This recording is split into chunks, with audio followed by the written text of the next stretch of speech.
everyone. Welcome to this month's APTA Social, Serving Your Community. In the spirit of National Hispanic Heritage Month and Global PT Day of Service coming up soon, this month's social will focus on community engagement and volunteerism, pro bono services, and learning to communicate with limited English proficient people. My name is Carolina Mario Rodriguez, and I serve on the APTA Student Board of Directors as a director. We have a wonderful group of panelists for you all this evening who are excited to answer your questions, but before we get started, we do have a few house rules. Please keep your microphones muted at all times unless you are asking a question. To ask a question, you may either raise your hand or send them to me in the chat, but we do want this event to be as interactive as possible, so please know that those with a raised hand will be answered first. And if you do feel comfortable, please turn on your camera. Now I am honored to introduce this wonderful group of panelists. First, we have Dr. Efosa Guobadia. Carolina, thank you so much for the introduction and the welcome. It's so great to be sharing time with everybody on the Zoom call. Just a quick synopsis of myself. You never know how biographical to go with these, so I'll go quickly through it. From New York originally, I went to undergrad at UMass Amherst. Originally Nigerian as well, studied kinesiology as undergrad, got my clinical doctorate in physical therapy from the University of Scranton in 2010. And I've been so glad to say I've been a practicing physio ever since. My journey has taken me a bit around the world, gladly so. My early career was with a company called ATI, and I founded a program called ATI Mission Work, in which it was a community service program in which we worked with different nonprofits with different missions in different places around the world. And I learned a ton during that time, and I'll share that as we go along. In 2015, I was able to do a trip around the world where I went to 22 countries in 8 months. And the whole idea was to capture this mosaic and montage of health, service, physical therapy, culture, and community. I felt much, I was able to participate much, and I definitely grew much. In the midst of that time, I co-founded an initiative called PT Day of Service. I also co-founded the nonprofit organization called Move Together. And a good amount of our work for Move Together has been in Central America, working with local municipalities to hopefully set up in a sustainable way, in a responsible way, local capacity that exists without us, really create this ownership and things of that nature. I lived in Guatemala for about 4 years, from 2018 to 2024, while I was doing my Move Together work out in some towns and pueblos outside the city. I also opened up a wellness clinic within the city to get the spectrum of engagement across the country. Back in the States now with some other adventures to come. So I'll pause there. Celia, go ahead. Yeah, I'll jump in. I'm Celia Pechak. I'm actually a retired professor from the University of Texas at El Paso. If you've been watching the news, you probably noticed that El Paso has been in the news. We are the recipients of many immigrants right now. We're right on the U.S.-Mexico border. So I'm sitting 1 mile from UTEP, which is 1 mile from the border. So there are thousands of refugees and immigrants a mile from where I sit right now, which is overwhelming to think about, right? That I'm in this perfect sort of situation and so many people in need out there. But so it goes to show you, right, the need. You don't have to leave the country, although I certainly have at times. I earned my bachelor's in physical therapy in the old days when it was a bachelor's at Marquette University. My master's in public health with an international health specialty from the University of Hawaii. And then my PhD in physical therapy at Texas Women's University. I was a clinician for 24 years, primarily in acute care, and was faculty for 14 years at UTEP. In between there, I did international work, mainly through health volunteers overseas, in Nepal, Vietnam, Haiti, kind of some spots here and there. That's been a really great experience. But part of why I came to UTEP is I understood, right, that I could be doing service right in my own backyard. And that's certainly how it's been. So it's a real pleasure to be here. I just retired June 1st. So I really am grateful to still have a connection to PT in this way. So thank you for inviting me. And I look forward to the questions. And so Bonnie, I'll turn it over to you. Thanks, Celia. Congrats on your retirement. That's so exciting. So thanks everybody for having me. I'm really thrilled to be here. If you know me, and I think the only person really in this room who really knows me is Carolina as a student at the University of Pittsburgh. But I really like to talk about community engagement. I get really jazzed up when we talk about social determinants of health and things of that matter. So I'm really thrilled to be answering your questions tonight. So I'm an assistant professor at the University of Pittsburgh in their Doctor of Physical Therapy program. And my role there is the Director of Community Engagement. So I really get to work alongside our community members and alongside our students all across Pittsburgh. And we also have a hybrid option at the University of Pittsburgh. So I get to learn and kind of coach up our students all across the country to make sure that they're engaging in their own communities in a really meaningful and sustainable way. So it's been a really fun journey for me. And I've really grown as a clinician in my academic role that I've been at Pitt for 3 years with. Prior to that, I worked in outpatient orthopedics at a VA with veterans, military veterans in Pittsburgh.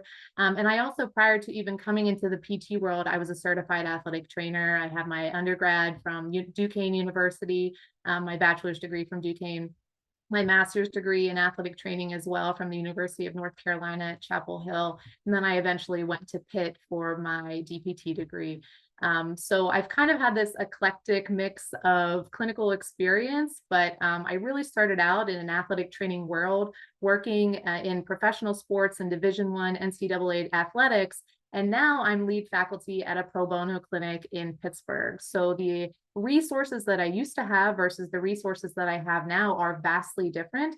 But I think personally and professionally, this is truly a better fit for me. And I think it's really taught me a lot about myself as a person, taught me about the community. And I try to just model those types of that excitement to my students about community engagement. And I hope I can kind of share that with you all tonight. So happy to be here.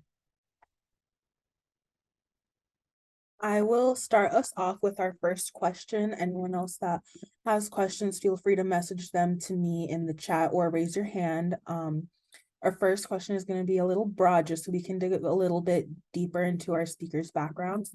How have you all changed your clinical practice to better serve the communities where you're located? Whoever wants to jump in first.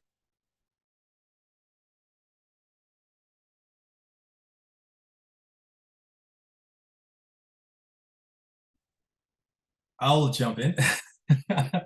That's an interesting question because I've had different experiences. So maybe I'll speak from my most recent experience.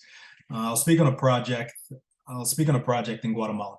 In 2017 we worked with the second most populous city in Guatemala, a place called Villanueva, Guatemala. And in one day, actually, it took 6 months of planning, but in one day we were able to build up a 3-unit clinic in one day, alongside the local municipality. And it's been running ever since and led by that local place. And it's been great. But one of the things that we learned, maybe a little bit germane or tuned with your questions, was the importance of empowering and educating and sharing knowledge with the certain community about the true value of physical therapy and movement health. Traditionally, where there's a states around the corner, I like to say around the world. That's why I love what Celia said. One doesn't need to travel far to serve. Around the corner, around the world, assessing the different needs and where you are and your skill set and find that interface. But one thing that we did is traditionally in some of those communities, the pathway for an injury or an issue is traditionally to go to a physician or in some aspects directly for medicine. So doing that deep and intentional work by actually doing workshops in the community and doing some home visits and so for remote parts of a village to actually take movement and movement health and what I like to say, our hands and our hearts and our words to people has rippling and catalyzing effects around the community. So if there's something that changed within that clinic, which I spent a good amount of time is really taking the message to individuals about movement health. I'll jump in. It's really not directly related to me in the clinic because in the past 14 years, my focus was on teaching and research, but it's how I prepared my students, right? So 2 big things for us, as Bonnie mentioned, the community engagement side, I'm actually one that added service learning to our curriculum when I came to UTEP, and that was actually my international service learning was my dissertation study. But to connect students with the community and make them realize that their role in the community was beyond being in one single clinic or one single hospital, right? And by being in the community, not doing physical therapy, but maybe working at a women's shelter, working at the food bank, whatever, right? That they were seeing those social determinants of health that I know we're going to be talking about more later on. But to make them understand, a lot of students, as many of you may have experienced, you come into PT school because you hurt your own knee when you were a basketball player in high school or whatever. And so you have a very narrow view of what PT is and what PT's role in healthcare is. So that connecting our students to service learning very early in their academic career was, I think, has really impacted them out in the clinic, how they look at people and understand the problems that are preventing them from getting better or whatever. The other is that UTEP does integrate Spanish across the curriculum, and I was what we call a co-champion of that happening. And so, and I know we'll talk more about that as well tonight, but having from the very beginning really focusing on them improving their Spanish proficiency so that they could really serve the needs of our local clinic. We're a Hispanic majority community, a Hispanic majority university, and so that is absolutely connecting directly with our needs. And that was added to our curriculum because the local employers were asking for it. Such awesome answers. But I really, so when I think about this question, so what have I changed in my clinical practice to, better serve my community? So I don't know if I've changed something, but I've really tried to emphasize and focus on something, and it's small. And I think it's something that we all as PT students or PTs can adopt if we're not already doing it. I'm a really big proponent of inclusive, people first, person first language. And I know that seems small, but I think making sure that we're emphasizing a person's abilities rather than their limitations and thinking about them as a whole person rather than just the pathoanatomic diagnosis in front of us is really, really important. How many times have we maybe heard a colleague or you yourself have looked at your caseload today and said all right, 1 o'clock's the knee, 2 o'clock's the neck, 3 o'clock's the total joint, right? It's very easy to get into that rhythm when you're very busy. But I think if we can kind of move away from that and say, the individual with neck pain or the gentleman who underwent the total joint replacement, that's a very small tweak that can serve as a springboard to emphasizing and thinking about important things like social determinants of health and inclusive, equitable healthcare that I know we all are striving to do. So I think this small tweak can actually make a real big difference. And maybe not everyone in your clinic is doing it, but I think if you do it, that's modeling it for other people and maybe it'll catch on. So that is just a small clinical tweak that I've tried to make and emphasize probably over the past few years when I've really assumed this role at the University of Pittsburgh.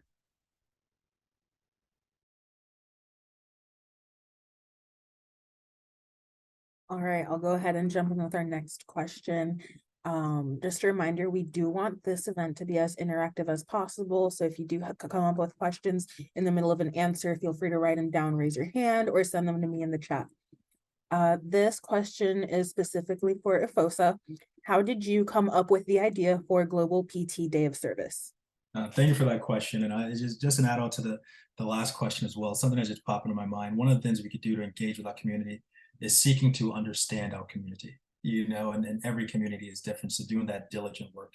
So PT Day of Service, Carolina, thank you so much for that question. It's something I'm so glad to just say I'm a part of at this point, because it's something that's really grown in the profession. And it really stems from the reality that this idea of service and thinking about our community and engaging with our community is in the very DNA of physical therapy and physical therapists. But the origin story was from 2015. I was doing that trip around the world, like I said. And I was month 4 or so. I was in Iquitos, Peru, doing a project with the People of Peru project, People of Peru organization. I was on the river in a place called Iquitos. Iquitos is a part of Peru that you could only get to by boat or plane. So I went there to do some work in that area. And this one day on the Amazon River, I'm on this boat on my way to a service site. And as I'm on this boat along with my fellows people on the project, this idea, Carolina, that had been on the back of my mind for some time, suddenly shot to the front of me. And the idea was this: what if we ask physical therapists and assistants and students and staff and friends of the profession around the world to do an act of service on the same day? And not just that, what if we ask those people to share the moments had and the connections made online and on social media? What might that mean for the bonds within our profession? What might that mean for the brand and the essence, the outward-facing look of our profession to the community at large? And as you can imagine, that idea got me pretty excited and fired up for much of the day. I went on to do the project, and once I got back, I sent an email to one of my very close friends, Josh D'Angelo, and And the grammar must have been off. It was just getting stuff on paper. It was a very neophytic idea, unsure of idea. I said, Josh, what if, so to speak. And to his credit, to sum up his response, Josh said something to the tune, not only do we have to do this, double negative coming, we can't not do it. And that really was the catalyzer and the seed for this project. And then we just started calling our friends, and telling them about it and inviting them to it. And the same ripples happened. And we ended up putting together a team of 10 and reaching throughout our network. We had a bit of a network throughout the world at that time, but even our network, Second Order, had their network. And our aim that we set to ourselves, if it was just us and some of the people on this team and some friends, 20 or 30 people served, that's a success. That's maybe 20 or 30 people that may have served in that day in that way. So we came in, what I like to say, with this sense of humility multiplied by aspiration. We had hopes that it could be something special. And then that first year, we had 28 countries participate in all 50 states as well, 50 states and 28 countries. And it's been a beautiful thing, and it just evolved throughout. The first year was about the day. The second year was about the day and beyond, thinking about sustainability and things of that nature. The third year was about transcending, overcoming. So third year was about 2017. We had just gone through an election. So overcoming divisions, what is looking together to serve, and things of that nature. And then it's evolved each year. So to finish how I started, PTDF service is it's for the profession, by the profession. And I'm just happy to actually be a part of it and along for the ride. So that's the founding story. Can I ask if and how you'll be participating this year? Yes, this year I'm in Amherst, Massachusetts, and I'm looking, my wife and I actually still creating some different ways and how we're going to serve. We may do a feeding program and something of that nature, talking to some local community leaders. That sounds very awesome. I'm going to pass it over to Emily, who has her hand raised. Emily, go ahead. Hi, I'm a little sick, so if I don't pronunciate, let me know. I'm just curious about all your opinions. One thing that I've been wrestling with volunteering and community service is that it's in our code of ethics as PTs, and I think that's so cool. But I've been thinking a lot about, like, what does it mean to get students involved, and especially when they're in a doctorate program, that's really difficult, and they feel very stressed for time. And it's hard to motivate people to get to know their community, like you're saying. Like, you really got to know the people that we're going to be serving for the rest of our careers. And I think community service is a great way to do that. So I was just wondering if you guys had like tips or advice on how to excite people to want to serve, particularly students. And then maybe where you stand on, like, is service for all PTs? Like, should that be expected from everyone? Or do you think, like, we want that and that's like the vision, but like we understand the reality is that that's not tangible, or people don't think it's tangible in their mind for whatever reason? I don't know if that part makes sense, but I'd just love to hear your opinions on that. I would love to jump in. Let me start by just highlighting what Efosa was talking about. I just want to highlight to y'all, like, that is what an agent of change is, right? And my students, are just, I use those words all the time, but I think it's such a great example how or two people, let's say, with his partner, right? But they made a huge difference and created this thing that will be sustainable in our profession. And they weren't out for 30 years. They weren't a director of a program or at the national level yet in PT. So I just want to inspire, I want everyone to be inspired by Efosa's story. So just want to say that, true agent of change. So from my perspective, I will say that I came in as a professor thinking that everyone had already done volunteer work. Like, I was raised Catholic, like in Catholic school, 12 years of Catholic school, actually 17 if you want to include Marquette, my university, and kindergarten. Like, it never occurred to me that there was an option not to do volunteer work, right? So that was just part of how I was raised culturally. And so I will say that it was a lesson learned for me that not everyone culturally is raised that way. And I don't even mean from a religious standpoint, right? But whatever, their family culture, their community culture. So the fact is, I don't think everyone is going to ever do it, but I think it's fine as faculty to require it. And so that's what service learning is, right? Service learning is connected to a course. And so it does require students to do it. And so all of the UTEP students had to do it. And I will say, I always read the reflections at the, for the first, so the literature says, the service learning literature says that you should, students should do a minimum of 10 hours with the same community partner. And so I used that number because it was really doable. In one semester, a student could get 10 hours in. And the way I did it is they had to go a minimum of 5 times. So they couldn't go on one Saturday and knock off their 5 hours and say, I've checked that box, right? Because the idea is to build relationship. I mean, that's really what effective service is about, is building relationships, right? So first, faculty, or if you're a clinician, need to build the relationships in the community. It's not a smorgasbord where students get to go one day here, one day there, one day there, because there is not there's not sustainability built into that, or relationship building. So at UTEP, they do 10 hours their first semester, 10 hours their second semester. And so I really have seen like an arc of how they feel about service and how their effectiveness at doing it, right? I think that's part of the problem with students. You're so busy and so distracted that if you don't feel like you're serving a need, then it really feels like a waste of time and it's frustrating. So I would say, if you're talking about students, that it does need to be required. And then for all those other things that we used to get, oh, there's a fun run here, will your students help? There's this, will your students help? Well, the way we did that is students also had to do 10 hours of community service over the 3 years they were with us. That was different than service learning. And that's where they got to pick the smorgasbord and go here and there and track their hours that way. And so it was a way that we could sort of serve that side of getting requests from the community, but we kept the same 8-ish community partners over the 14 years I was there, so that even though the students changed, our relationship between the university and the community was sustained. Now, if you're a clinician, I think you can do the same thing, right? You decide where you want to serve, or maybe your clinic wants to serve somewhere or whatever, but you create a relationship. You ask them what they want to get out of it, what they need from you, and you don't make promises you can't keep. So in our service learning, a very common thing is, oh, PT students, we need all these patients have bad backs, all these people have whatever. Like, no, these students are not, they don't know anything. This is their first semester, right? I mean, they're not there to be PTs. They're there to be students, not PT students. And so I think that's why the relationship is so important between somebody and the community partner, so that everybody understands what the need is and what of those needs that we can realistically connect with.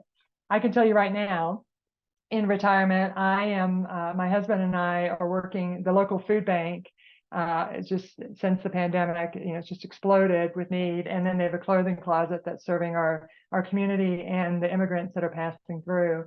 And so I went and told them, I'm like, I'm looking for a position where I'm basically usually home for 2 weeks and then I'm traveling for 2 weeks, right? So I need a role where you don't mind that I don't show up for 2 weeks, right? That it doesn't hurt you that I've just not shown up, and yet then I can show up and serve you. And so having those really honest conversations about what your expectations are and your needs are and what we can meet, I think is really key. Oh, Celia, I love listening to you talk about required community engagement. And I have very similar views to Celia, Emily, and I think from what I'm gleaning, are you in some sort of leadership role where you're trying to encourage your classmates to come along with you? Or are you just passionate about this? What does this look like? Give me some context. Yeah, I restarted a club on our campus called SUPT Thrive. And our purpose is to improve student engagement in community service. We were able to make a service requirement in a certain class, our professional issues class. So it's not, and they only have to do one event, but it's something, and it's not every semester. So, but it's hard because like when we do create these events, like we don't necessarily always have a good turnout, which isn't good for our relationships with the people we're building. But on the flip, like it's new, so it's okay, and they're very understanding, but it's kind of sad. You're kind of like, well, it's like an hour or whatever, 2 hours. So I don't know. Yeah, thanks for that background, Emily. And I think I can tell you just from experience. So prior to 2020 at the University of Pittsburgh, community engagement was not a requirement for all of our students. And because of that, it was similar to what you're describing, kind of the same handful of students that continued to keep some of these community partnerships afloat. They were getting wonderful experiences out of it, but they were also kind of feeling a little burnt out that they were the only ones in their class. So I can feel what you're feeling because I've spoken to these students. Since it has become a requirement, I think and we've done it in a similar but somewhat different way than Dr. Pechak has done. I think students are realizing that maybe they didn't think it was for them, but when they step outside of their comfort zone, they are getting this amazing personal and professional growth out of it they didn't realize they would have, right? And I think that if you are trying to, the selling point we would love to be, you're making an impact on the community, you're working with your community, but sometimes you need to sell it as this is a personal and professional growth opportunity for you, because that is the great secondary effect of community engagement and service. But I also think it's realistic to understand that time is a really valuable commodity in all of our lives. And I think it's a very big perceived barrier to engaging with the community. And we all have different seasons of life where we can do a little bit more and maybe we have to pull back, right? So that's hard because the season of life that you're all in is doctor physical therapy school, which seems very busy, right? But I think maybe you can start to look at your plan of study, Emily, and say, maybe the first term that students are here is not really reasonable for students to get out there. Maybe they're just trying to kind of feel out the academic waters, right? But maybe once they get to term 4 or term 5, they feel a little bit more comfortable and they can maybe engage. I don't know what it 100% looks like for you all, but I think there's different ways that you can look at it, while also recognizing that, not everybody has the same capacity to engage. And the last thing I can just add is if the students have an opportunity to do something that's personally meaningful to them, that is a nice springboard into this, right? They find connection and purpose, and if they're meeting an identified need while doing something personally meaningful, it's really a win-win. So good luck, though. I'll add to that. Thank you so much, Celia and Bonnie there. And Caroline, I know this is part of a question later, so I may be jumping a little bit ahead, but one of my early thoughts, Emily, it's the defining and the contextualizing the idea of service, and that sort of, and going to that space and that why space and that visceral space, it's a good antecedent to the how and the what. An early sort of definition that I have I'm working on, and it's an evolution, is the wanting to better your community, and it's the wanting the depth of good for your neighbor that you want for yourself, and then that's a choice if that's a truth for you, and then it becomes the exploration of how individuals could do that. Again, understanding the needs of your community, understanding your natural intentions and passions and skills, and again, seeing where they meet. And it will look different for different ways for different people. Some people will call first to go far before they serve near, or to serve near before they go far, or to serve in this way versus that way. It's just that continued calibration and calculation of what are the needs, what are the deep needs and assessment of this environment, and how could I meet that need? But to maybe circle it to getting people in that visceral what, because if it seems like it's just things that are stacking up, it could be, there's a sort of a time pie. It's like, this is something I feel called to do, and called to do alongside my peers and those I'm sharing fellowship with. It happens very organically, but you also have to sometimes build structure around it, of course. We are going to give our speakers a brief break and have an interruption for some announcements from Zofia, one of my co-directors on the Student Board of Directors. Thank you, Carolina. So I just have a couple announcements. With PT month coming up in October, we have some exciting things coming up. So I just wanted to highlight a couple things. So coming up in November, a little teaser for you all, we have our next APTA Social. This social will focus on building your PT community, how to make the most of networking opportunities available to you as an APTA member. connecting with APTA members in your state and special interest areas, and also building on PT and PTA relationships. So you have that to look forward to coming up, and we have some great speakers planned. So please keep checking out at APTA Students on Twitter, aka X now, and Instagram for more information. And then, as you all know, October is National Physical Therapy Month. So be sure to share your stories and photos throughout the month using the hashtags #PT and #ChoosePT. You can also get shareable resources, including pre-made social media graphics with information about the value of PT if you click this link that I'm going to drop in the chat. And it'll make it easy for you to share about the benefits of PT and our profession within your circle. And also there's a new limited edition t-shirt available on the APTA store, and you can get that by searching the Choose PT Month tee in the APTA store. My computer is a little slow, so the link will eventually make its way in. They may come after announcements, but it'll come. And speaking of social media, stay tuned to the @APTA Students Instagram to participate in some fun Physical Therapy Month challenges throughout the month of October. Also, CSM, as you guys know, is coming up, and it's in Boston next year in February. And CSM registration and housing have just opened up. And if you sign up now before November 13th, you can save $30 on registration as a student and receive automatic entry for free prizes. So make sure you get on that as soon as possible before housing runs out and before that early deadline hits. But if you can't make it to Boston this year, no worries. You can also check out that same link for information on how to sign up for APTA CSM On Demand for virtual recordings of select sessions from the conference. And I'll drop a link to that in the chat in a second as well. And lastly, big news, nominations are now open through December 1st. So that is where members can nominate themselves or someone they know for APTA's Honors and Awards program. So if you know any Rockstar students or clinicians, be sure to nominate them. And I'll drop a link to that in a second as well. Thank you, Carolina. Thanks, Sophia. If nobody has any other questions before I continue, I can go through with what we have come up with. Our next question is going to be for Celia or anyone else that has input.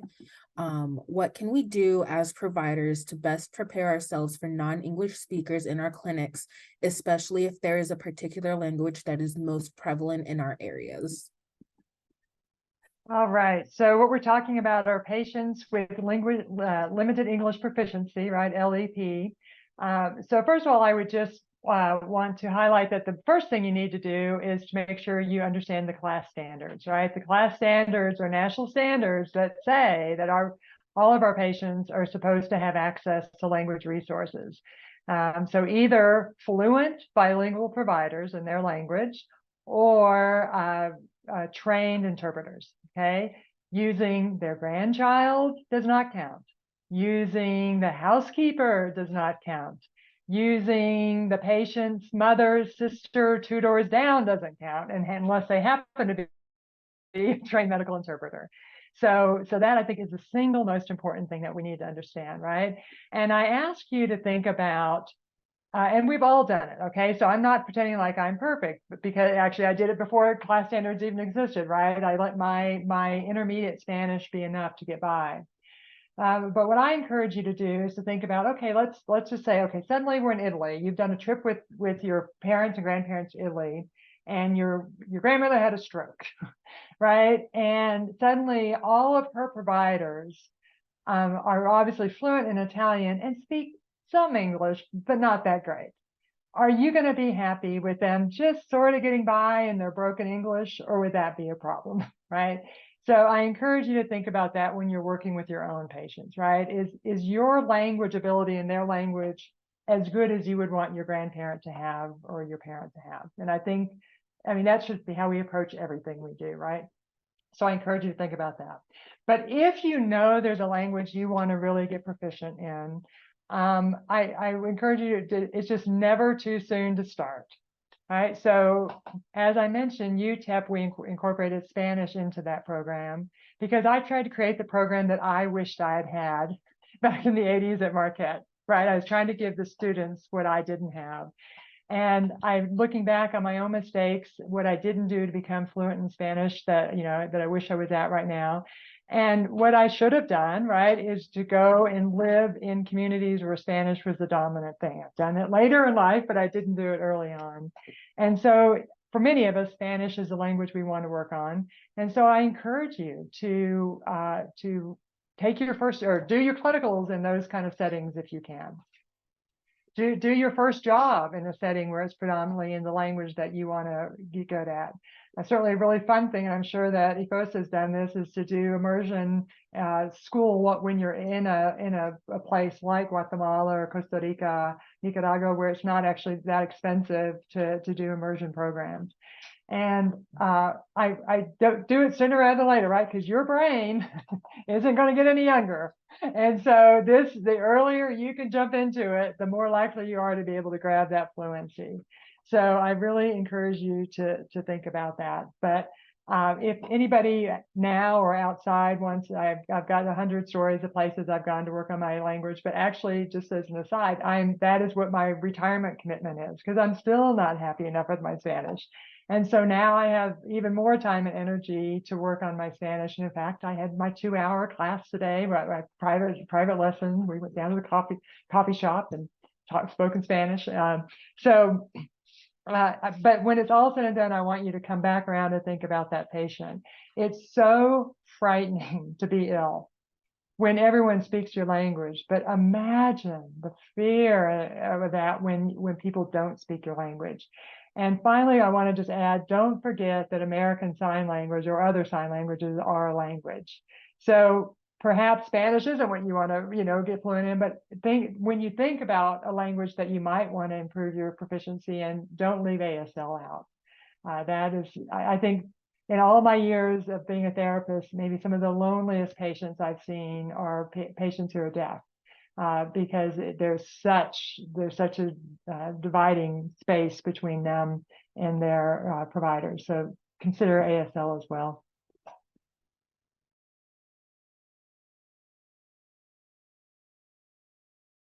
Emily, go ahead. Thanks.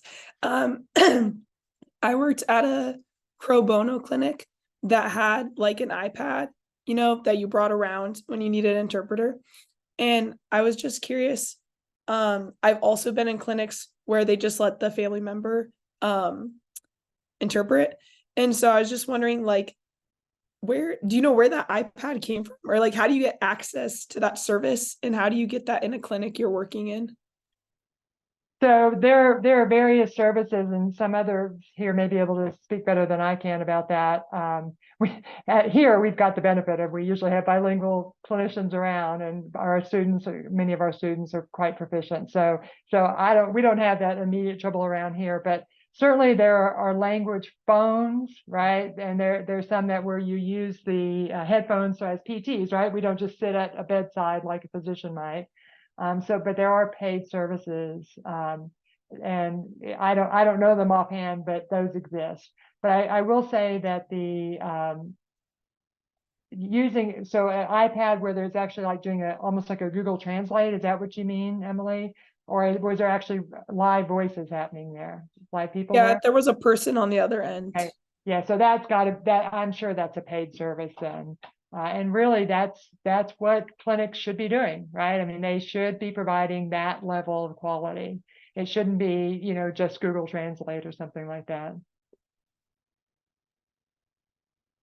And I don't have as much background and knowledge as Celia does on this topic, but I can only say from being faculty who works in a pro bono clinic in Pittsburgh, I can't tell you how frustrated and sad I feel when patients come to us from perhaps the emergency room, and in the hospital, when we ask them, did you have an interpreter present? They say no. And then we end up catching red flags that needed addressed in that emergency room. So all I can say is, as students, educate yourself on this. And perhaps if you are with a clinical instructor who maybe doesn't have this training or isn't aware that these services can potentially be sought out, you could really be, approach it in a very kind, professional way to be an advocate for your patients and to let them know about these things. I just think it's a real disservice to our patients. Exactly what Celia said. I can't imagine being in an emergency situation and not having somebody seek out an interpretation service for me. So just my 2 cents. And if any of you are bilingual on this call, I just want to remind you that just because you're bilingual doesn't mean you're a trained interpreter to interpret for somebody else, right? And so you may want to remember that for your own protection, because it can be a curse to be bilingual, being the only bilingual one around, because you're pulled into all sorts of situations. And one of our Spanish teachers here at UTEP, she's a PT, but she teaches one of our beginners, tells a story where she was, at a nurse's station, and a physician came up and said, "Hey, you're bilingual, yeah, and you need to come with me." Didn't give her any prep, takes her into an ICU room, and told her to tell the family that was gathered around this ICU bed that the family member was brain dead and they needed to pull the plug. So I think that just sums it up completely, right? Like lots of bad things happen. And just because you're bilingual doesn't mean that, you should be pulled into that. It was just so unfair to family and unfair to this therapist for that to be. So it's something that you should think about up front before you go out into the clinic if you're a student. And if you're already in the clinic, and that, you should think about that. Like, that is not your job to be interpreting. Now, it may work out in a small clinic. There may be ways that, for example, anytime a Spanish speaker comes in, they're your patient. That's a different story, but you shouldn't be a full-time physical therapist and a part-time interpreter if you're not trained to be an interpreter.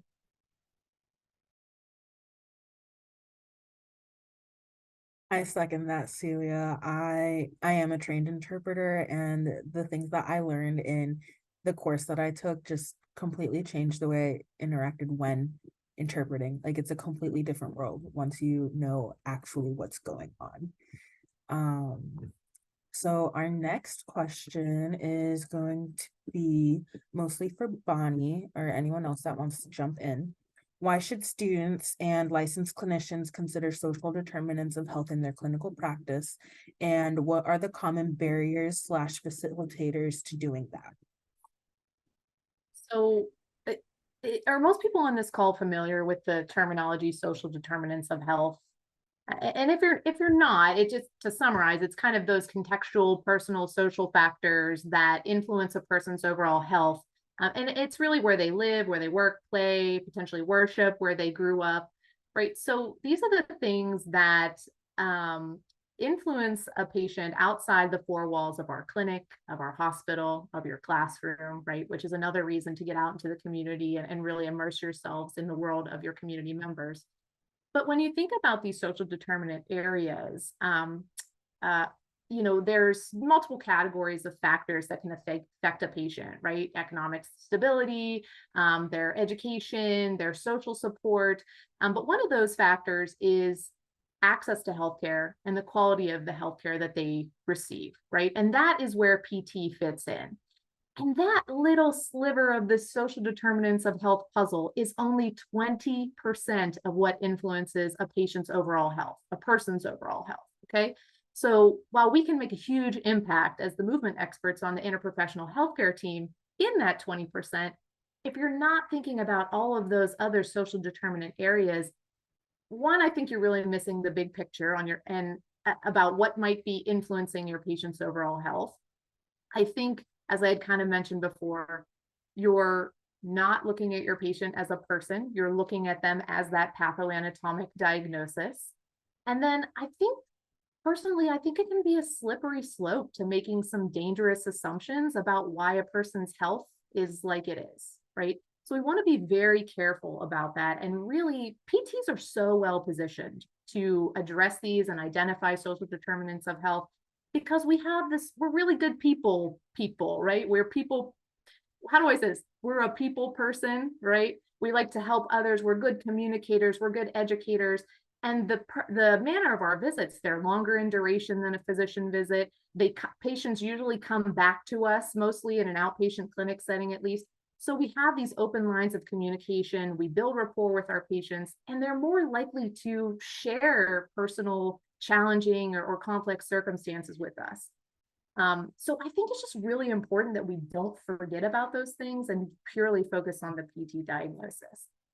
But Carolyn, I think you asked, like, what are some barriers to that? You know, maybe why aren't you as a PT student, or maybe a colleague or clinician, not, maybe that's not on the forefront of your mind. And I think when you look at the literature, and I'd love to know what Efosa and Celia think about this too, the literature kind of shows that across the board in healthcare, healthcare providers aren't really thinking about these things at a high frequency. And I don't think we know exactly why that is. So I think it could be, you know, possibly that they're not comfortable with it. Maybe they weren't trained on social determinants of health. You know, maybe they don't feel comfortable. Like, what if I ask a question about someone's social history and they give me information that I don't know what to do with that, right? What are my next steps? I'm a PT. What do I do with some of this more sensitive information? But I also think time is a barrier, right? We kind of talked about this, time as a perceived barrier to community engagement. And I think time is a barrier in the clinic when, you know, we've all been there. I've been in a clinic where I juggled 20 to 30 patients in one day. That's really tough to have these meaningful conversations. But I think if this, you know, if you want to be a holistic, person-centered provider, which I think we all do, if you're here, this is probably, I think, a goal of yours. You know, I think being the squeaky wheel in the PT profession, or maybe in your clinic, is very important. Advocating for, you know, one-on-one visits if possible, longer time with patients, you know, extended visits, thinking about altering your hours to better meet the needs of patients. You know, I think there's a lot of ways you can think about this, but we just need to not forget about social determinants of health. I think they're like the cheat codes, right? They're just the cheat codes to being a great provider. I love that, Bonnie. I'll add a few thoughts there. I have a Jesuit term in my mind. I think Celia, like curus personalis, right? Seeing the whole person in front of you. And I'm also thinking about Louis Pasteur. I have this quote that goes, the terrain is everything, the microbe is nothing. The terrain and the microbe is important. The importance of how our environment actually affects everything to gene expression. So we're not considering the environment that the person exists in and their reality. We're missing a few things. And that connection, to speak to more what Bonnie said, in our profession, I had a mentor down in Georgia who once said, other healthcare professionals are great, physicians, nurses, the whole nine, they're great, but physical therapists, we get 45 minutes with the patient. We get relationships. They bring us chocolate chip cookies, right? So that connection, that potentiality for connection is there. You know, and is made. And McKenzie had that quote: you listen to your client, your patient, they'll tell you what's wrong with them, quote unquote, what's wrong with them. You listen to them longer, they'll tell you how to help them. You know, so really taking the time to curious personality as a person in front of you and the story and their history, it's very, very much transforming. So I would say keep all those things in mind. Maybe lastly, I think about health and wellness a good amount. And I have this concept that I talk about sustainable wellness and sort of 4 doors of resistance with your patient. And I'll go through them very quickly. They can be decoupled a little bit more. But the first door is that many patients have never had the chance to actually define what health and wellness means to them.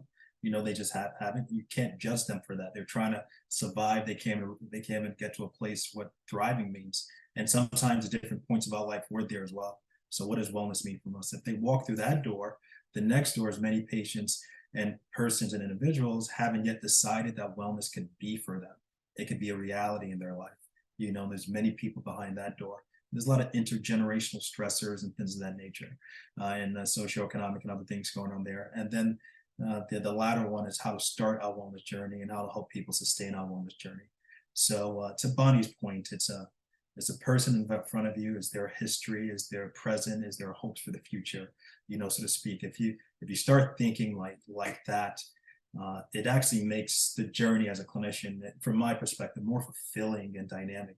And you will definitely give yourself the chance to collaborate optimally with your clients when you do so. And if I could add that, I think that time, of course, is a huge concern, but I think a lot of it is lack of self-efficacy. It's so big that people are afraid to jump in, and, you know, they don't feel like they don't know where to start and what they can do. And so I'm going to put in a plug. for your involvement in the APTA, but specifically the Global Health Special Interest Group, which is part of the Academy of Leadership and Innovation. So I used to be the vice chair and then chair of that particular SIG. And it's not just about global health and outside the US, right? It's inside, wherever health is needed and wherever there's underserved and under-resourced communities. So hang out with us and people like Bonnie and learn more about it and get more ideas. So a couple of years ago, I was at CSM and there was a new professional who stood up in the room to talk about how she got out, and she was only 1 or 2 years out.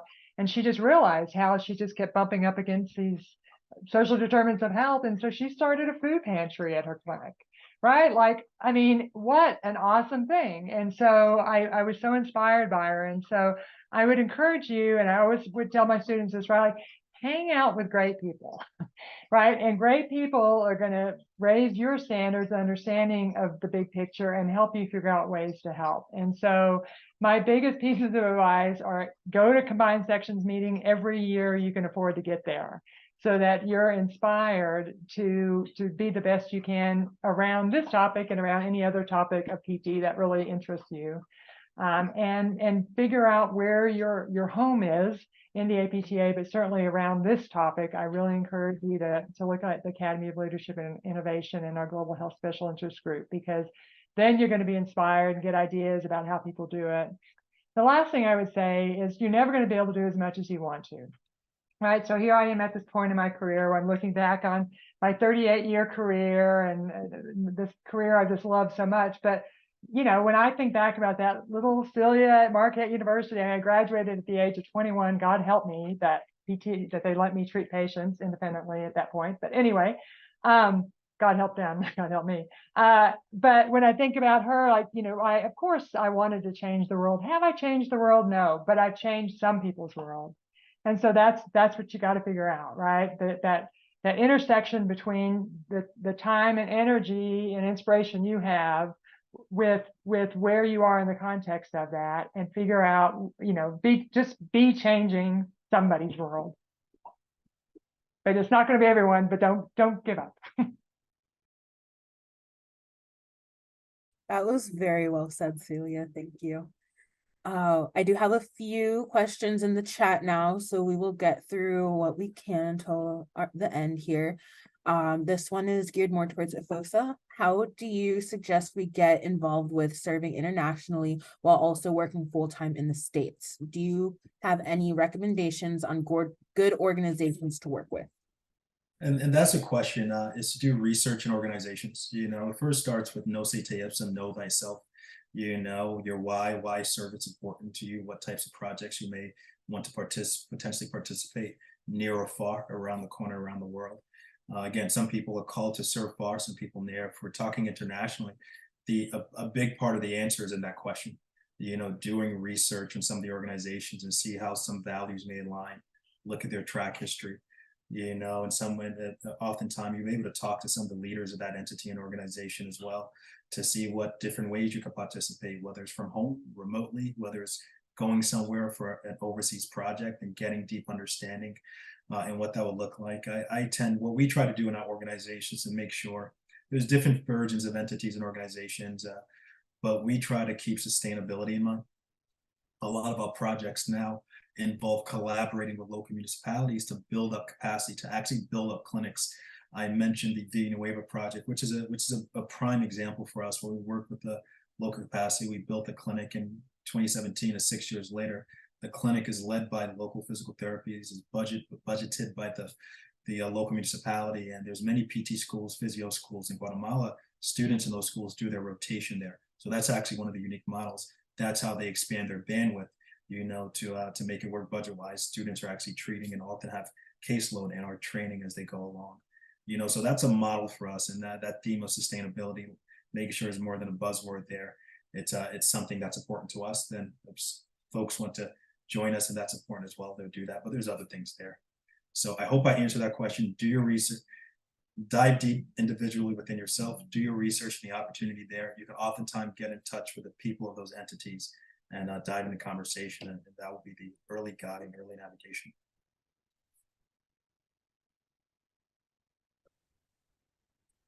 Thank you. Next, I think this one might be a little more geared towards Celia. As a future practicing PT that is a Spanish speaker, what resources are there to improve my medical Spanish speaking skills in order to become proficient enough to interpret medically? So if you mean by medical, so when I hear medically, right, I'm really thinking about physician language, right? And what we call it at UTEP, right, is clinically relevant. So if you're thinking that you're going to need to interpret for physicians, like that's sort of a different story. But if you're thinking about just PT directly related, what I would encourage, I don't know about any set resources, but what I would encourage you to do is to find a clinical position with experienced bilingual staff, right? So the language, the words that you don't know or you don't know for that region, you're learning from someone who's got experience. So I've got to put a plug in. This is going to be my opportunity here to put a plug in to come on down, y'all, to El Paso, Texas. Right, we have great need for PTs down here. So if you're already fluent, you would serve an immediate, huge need. But even if you're not fluent but want to work on your fluency, this is a great place. And we partner. I don't get any kickback on this, so let me just say this out front. But we partner with a school, a local school called Language Plus, and they help teach some of our Spanish. Some of our Spanish is taught by our part-time faculty and some by our full-time faculty. But in our region, there's endless opportunities to develop your Spanish clinically, or if you're someone who's not even yet ready, right, to be talking to patients directly, but you want to work on your Spanish. As I mentioned, with our immigrants coming through, we have endless service opportunities down here. So if anybody would want to come down, for example, during a Christmas break or a summer break or whatever, and do immersion, but do it in the U.S., there's great opportunities right here to do that. And if anybody, you feel free, I'm going to actually I'll put my email in the chat box here, but feel free to reach out to me directly if you want me to sort of plug you into resources here in the El Paso, Juarez region, to where you'd be able to work on your Spanish no matter what your proficiency level is. But for those of you who have no intention, no need to come here, I encourage you to don't be the only Spanish speaker where you're going. Try to go somewhere where there's an experienced bilingual clinician so you can learn from them. Thank you so much. We will have one more question that I'll get to in the chat. I think it's a good one to end on. What is the difference between community service and service learning? How have you created opportunities for community service as professionals for clinics that you have worked at? Bonnie, if you want to start. Sure, I'll kick it off. So I actually have So what were the terminology? Community service and service learning. So I have a lot of conversations because this is kind of the world that I live in. And I have a lot of conversations about the language of community engagement, because there's lots of different vocabulary out there that can mean different or similar things depending on the person that you talk to. So I'll give you my quick and dirty definition of community engagement versus service and volunteerism, but others may have differing opinions and I may not be right or versus wrong or others. So when I think the take home point about engaging meaningfully in your community or being involved in community engagement, the take home point there is collaboration and mutual trust and respect. You are meeting an identified need that rather than a perceived need. You are working with and alongside a community member or community members or a community or a population or a group, rather than doing something for a community. And I think that's the difference. And whether you call it service learning or service, I think there's value in everything, and and it occurs in the community and it involves people. But I do think a take-home point of how to do this meaningfully and responsibly is to make sure that there's mutual trust, respect, and collaboration between yourself and the community. And I'm going to stop there.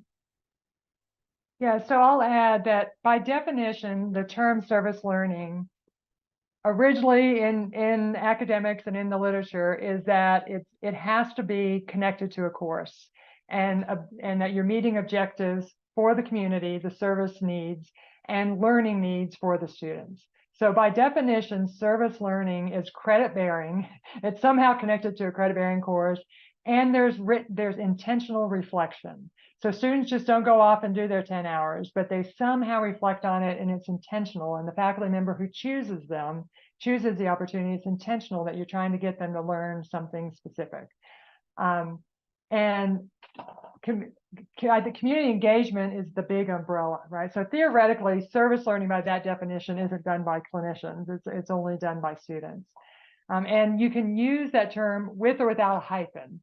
And I've always been a proponent of the hyphen, because a hyphen represents engagement and reciprocity, right? And what I tell the students is it's service learning, they're both there, but just for the record, service is in all caps, and learning is, like the community's needs come before yours, as long as you're safe, right? If you don't feel safe, that I need to know about. But assuming you're safe, then the community's needs come first, and your needs for learning come second. Volunteerism, I will say, obviously is outside, as I consider outside of credit-bearing situation, and can be equally powerful if you're intentional about it.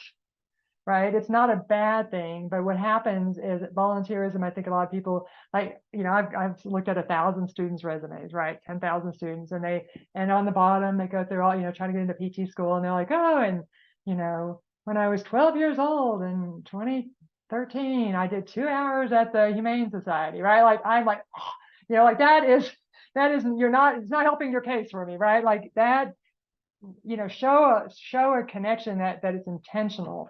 And so I really encourage you to think about that, right? And maybe you will only do one time somewhere, but make it intentional, and have altruism out front. It's about serving first and learning second.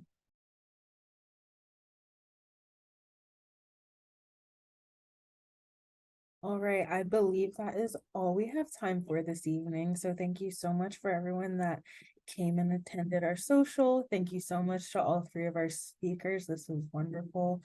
I think we have everyone's email in the chat except Bonnie's right now.